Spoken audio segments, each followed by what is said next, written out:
Sorry. You have to grab that on the way up.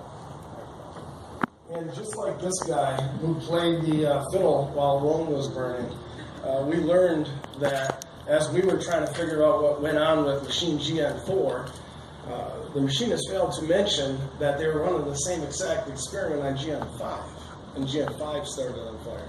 We had 2 fires in 2 days, so only the 5th and 6th in the history of the company. The president of the company pulled me aside and said, Dan, this Kata thing is awesome. Love it. It's doing a lot of great stuff for us, but you can't burn the building down. So that made us look pretty close at what we were doing. It was a pivotal moment on our journey through Kata. And so this chart, when Chris and I started the Kata, it was about early 2015. Now, when I say started, it was plant-wide, I'm saying. We were focusing on a few dozen parts of the 1,000 or so that we ship every year, and 2 customers of the 50 that we have, trying to figure out how do we improve the delivery of those. And when the fire started about 18 months later, it made us pause and say, man, what are we doing here? Well, we realized, if you look at it, the improvement was pretty stark with the delivery. But our quality manager said, Dan, that's not the story. The story is the reduction in variation. Now, he's the closest thing we have to a Deming disciple. And he said, what you have here really is you fundamentally change the process throughout the plant on all the delivery of everything that we do, not just those few parts that you guys were targeting. Well, that was a learning moment for Chris and I, because that isn't really what we were intending. We thought of it on a much smaller scale, on the scale of a few parts to a few customers. Earlier, we had looked at, well, how do we propagate Kata? And we thought, well, it seems logical to us that we use the Kata to propagate the Kata. And we aim for the hearts of the people. What we didn't expect out of any of that was a fundamental process change. So that's our story today. The story is the transformation, where we came from to when we learned Kata, and then what happened after the fire. So hang on for the ride. Here we go. This is Micron. We're a family-owned manufacturer. Been since 1952, the same ownership. We have 43 people, and most everybody is involved in one way, shape, or form with the Kata. We are a precision machine products company. We take 12-foot long bars that are 2-inch in diameter or less, and we machine them into parts that go into stuff. Nothing real fancy. I need to go back in time a little bit to set the story up for you so you understand truly the mindset that we were in when we discovered Kata. This is what Micron was in the year 2000. 2001, I guess I took that picture. There are people in that picture, by the way. You can see one, but there's others in there. It's kind of like Finding Elmo or Waldo or whoever that was. But this is where we started. 13 years later, this is what we transformed ourselves into now. Okay, so it's a bright, shiny place. We got some cool equipment, whatever. That's a big deal. That's not really the story. The story is, how did we get there? What's the mindset of the entire company to get us from where we were to what you just saw? We were a very action item driven company. I tell you, when I read the book, when I hit that page where it talked about action item being action item driven, I must have read it 8 times. It drove me crazy. I didn't want to admit the fact that that's who we have become as a company. But we had to. It was a fact. So matter of fact, we celebrated it. We have had people from everywhere come and look at our action item towers. That's what these are called right here. So on the right-hand tower, all the colors, by the way, are a different team at Micron, or were at the time. Each brick is an action item that the team committed themselves to. So we would get together, sit down in a room once a week, and we would say, hey, this is the problem, this is how we're going to solve it, and these are the actions we have to take. We got to do these 9 things. A week later, we would come back and say, well, how many of the 9 did we get done? We got 7. Okay, so we put 9 here, 7 there. And so we have the plan, success to plan. Now, the amazing thing is, folks, for more than a decade, this is how we measured employee engagement, with some used Legos. We were too cheap to even buy new Legos. The used Legos showed to us that we had a success rate of 85%. 85% of the time a person said that they were going to do something at Micron, they did it. What an amazing thing, right? I mean, you can't buy that. And we weren't just randomly going about changing things. Some folks from Shingo swung by 2008-9 and said we were doing a fairly good job at it and gave us a nice shiny medal. Big deal. Again, they said we were the smallest family-owned manufacturer on the planet at the time to get this over. Again, it's about the mindset that we had. That just solidified, hey, this mindset of, I have a solution, let's go find a problem for it, just made it stronger for us, to be quite honest with you. We have had at least 300 people a year come through the plant to further confirm that, hey, what we're doing is the right thing, right? So it drove it home even farther. And this is our favorite guest, our students. And this is our machinist talking about a day in the life of a machinist at Micron to 9th graders. And then 2013 hit. So this is 2000 to 2013. A lot of things. It was a seminal year for Micron. Our business had been growing for 3 solid years, so we were recognized as one of the 50 companies to watch. But all of our numbers had plateaued. Through all of our lean efforts, our quality, our on-time, everything had plateaued in 2011 or 12. We were not moving the dial at all. We also, after this point, we grew another 37% that 1 year. Unheard of for our company in our industry. We bought a ton of equipment. We went from 30 people, 32 people to 43 people all in 1 year. There was chaos. And these numbers that had plateaued were starting to fray around the edges. Our founder passed away that year. And we started formal second generation leadership. More chaos to the mix. By August of 2013, however, I went to the Michigan Lean Consortium annual conference in Traverse City. If you've never been there, it's the best thing in the world. And I heard about this thing called Kata. I'd never heard of Kata before. Didn't even know what it was. I walked into this room not having an idea of what was going to happen. I walked out of that room thinking, this is the thing that's going to change our company forever. There's no question. I just don't know how to go about it. So I bought the book and I waited. So here's where I come into the scene here. As Dan said, we were busy. We were very busy. This is early 2014. And I had just heard I'd spent the last 12 or 13 Saturdays there in a row. And had just heard that we had a customer that come along and wanted to shovel buckets of money at us by increasing part quantities on a machine that's kept me there every Saturday so far, and I didn't see an end to it. And so I learned that the management team was getting together, so I went right in there and I just kicked the door right in. And I explained to them guys that, look, this is fine right now, but come this summer, I don't intend on spending my Saturdays here. I intend on sharing them with my family. And so we need to figure out what we're going to do and how we're going to do it. And then I turned around and I uninvited myself from their meeting. Well, a few moments later, Dan comes out and he explained to me that I still do have a job, which I was pretty happy about. But he started asking me questions too about, well, how much does the machine run? And I thought, well, doing it for 20 hours, it's got to run at least 16 of those. And so we started collecting data. What we learned was, on an average, that machine was running 9.6 hours a day. And so that got us to our first experiment, a 5-gallon pail, half full of water. That experiment changed my life forever. Because for 30 years, I was taught that you've got to stand at one end of the machine and get the parts as they're coming out, good, bad, and just take care of it that way. What I learned from that experiment was I can come over to the machine and I can control the process that's going on inside of it, and then I can predict what's going to happen on the other end. And I didn't have to stand there at the end of the machine. It changed my life forever.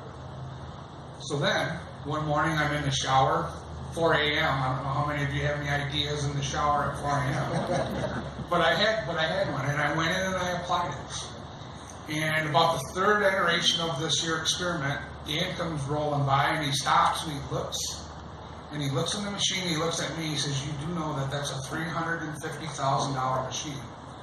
And you've got duct tape and rubber bands inside. I said, yeah, I know, but I had an idea.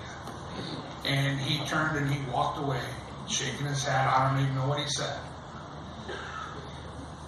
Another day that changed my thoughts forever right there, because I learned that I have the freedom to control that process inside of there. And that if I can do that, then I can, again, predict what comes out. And that took the Kata process from my head to my heart. And all that I wanted to do at that point was share it with others. So we began to talk about how do we share it with others. That was the thing. And it was an amazing thing. And I hate to do this, but when Chris mentioned to me, holy cow, I just learned that what I thought for 30 years wasn't true. He had tears in his eyes. I'm like, holy cow, this was such an impactful moment. How do we bottle this, really? And imagine, for a moment, 30 years you're doing something, and you realize one day, because of a half-full bucket of water, that it wasn't quite right? So we talked about, how do we propagate this everywhere? How do we get more of those changes of heart? I said, I don't really know how to do it. He goes, well, it sounds like an experiment to me. That statement is what put us on the stage today, because it occurred to us, sure as hell we should use the Kata to propagate the scientific thinking across the whole building, right? We were targeting the hearts, feeling that if we change the minds, the hearts would follow like they did for Chris. That's our story. That's what we're searching for.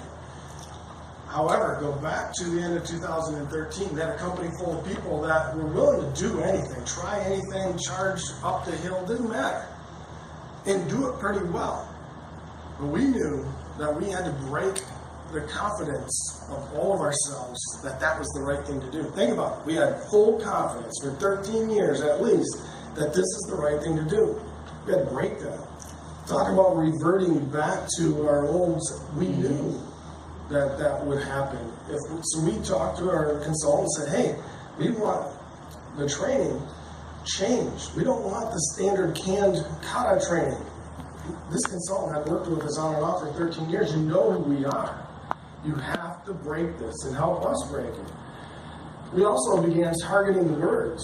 Chris used to write down, what are the 10 words or something like that, that if we hear, we're going to attack, because we have to eradicate these things out of our lexicon, right? They were just a part of what we do. Can't was one of them. Can't was one of them, yeah. Changes how can we. So we got the president of the company and two of the newest guys that we hired, and we were on a roll. We took 24 people, we trained them over about a 3-month period. We picked the 4 teams that we were going to have working together on those dozen parts or two for those 2 customers. We got out of the conference room. That was another thing. We had to break our thought of a meeting takes place sitting down. Heck no, everything is standing up. We went from, I don't know, maybe half a dozen meetings a week sitting down to where we have 16 meetings a day today throughout the plant somewhere, and all but a few of them are standing up. 43 people, 16 meetings a day. We immediately, we met a gal at an MLC event from St. Mary's Hospital. We did what Michael Lombard said. We asked her, because she said she was interested in Kata, we said, come on over, critique us. You do that, we'll help you implement Kata at St. Mary's Hospital in Grand Rapids. So Chris used to coach all of our teams, and then he would get his old flip phone out. It was like a wheel chalk, I think. Yeah. And he had his old money clip. Yeah, the money clip. Money clip, yeah. And he used to call Sarah and Every day. walk through the process every day. And I second coached both activities. We set ourselves a challenge condition to where we wanted to learn it so well in 1 year that we would be invited by the MLC to share our story with other folks. And to do that, we believed that, well, we got to have 6 different teams, 4 at Micron, 2 at St. Mary's. We wanted to develop 6 coaches, 4 at Micron, 2 at St. Mary's, and we had to have a level flow of our Kata meetings. Unlike once a week like we're doing, we had to do this every day. This was our Kata for the Kata. As we began to develop coaches, they began to meet with Chris and I every day to go over the process. How are we doing in our effort to change the hearts and minds of people? Now, I'm not going to lie. The thing we haven't figured out to this day yet how to do it, is how do we measure that we've changed the hearts of somebody? We can kind of change, check the minds, but the hearts, we haven't really figured out how to do it. Other than instead of listening for words we don't want to hear, we are now listening for words we do want to hear. So I invite you to listen for some of those words. We were given targets, goals to hold, which we would try to attack all at the same time.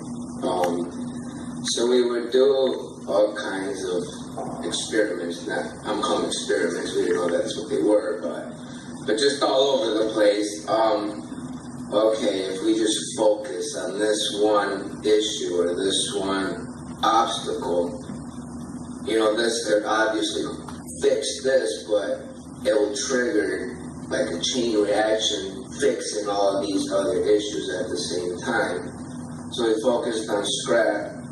Yeah, as time went by, we were fixing our scrap, and you could visually see that the trend was also fixing the other stuff. So as scrap went down, our on-time delivery got better, and then our uptime of the machines went up as well. So it'll keep you working in a straight path, single file, I guess you could say, and without going in different tangents. And obviously with the team working together, focused, and I think that's the main thing that I've learned or that I saw with Kata. So helps you stay on track and without spinning different directions.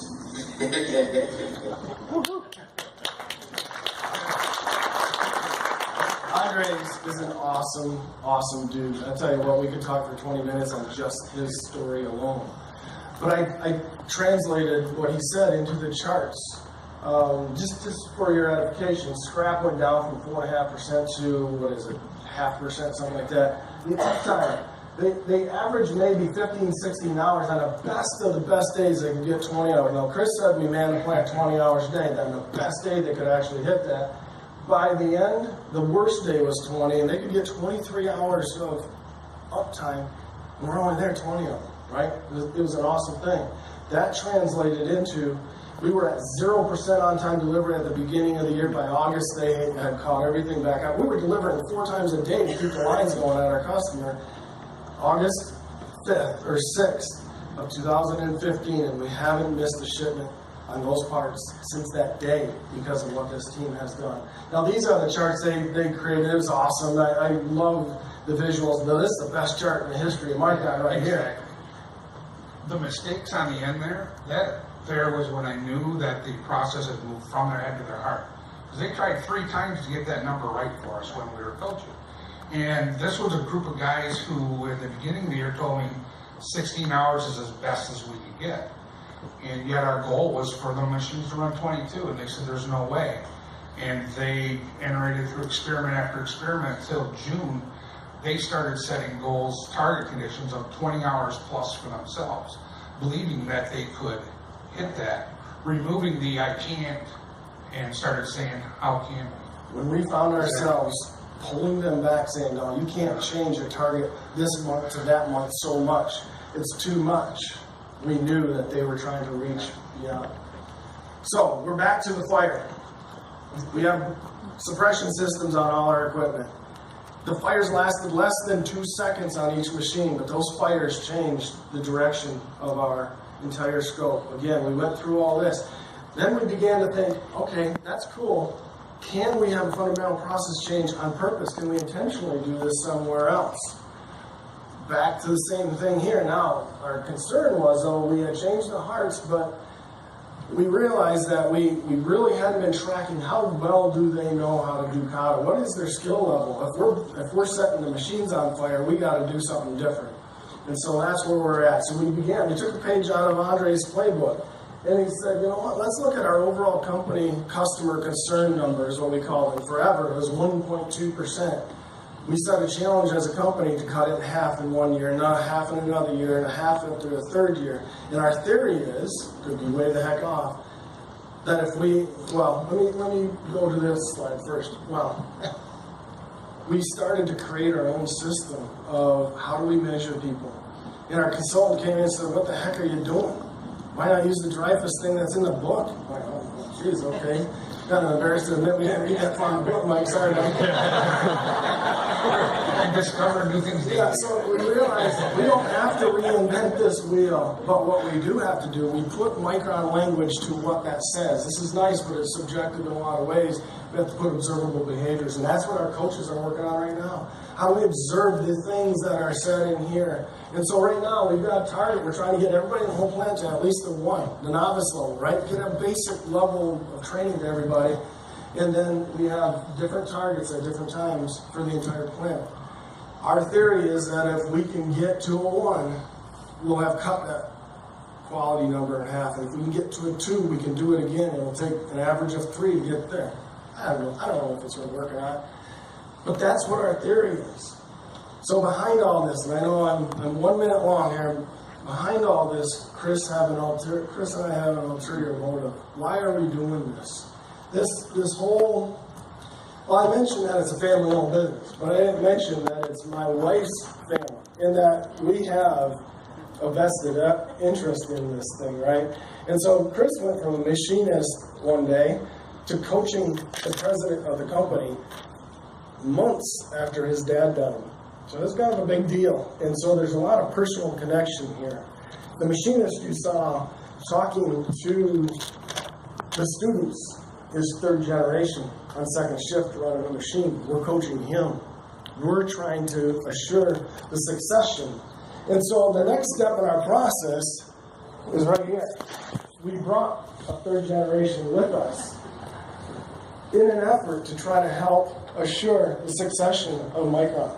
And so, our expectation, the reason we invited all you here today is to share your story with my son Tom, to show him that scientific thinking takes place in every industry, every state, and countries from all over the world. So, tomorrow I'll let you know how that works out, what we learned from it. Just don't burn the place down doing it. Thank you.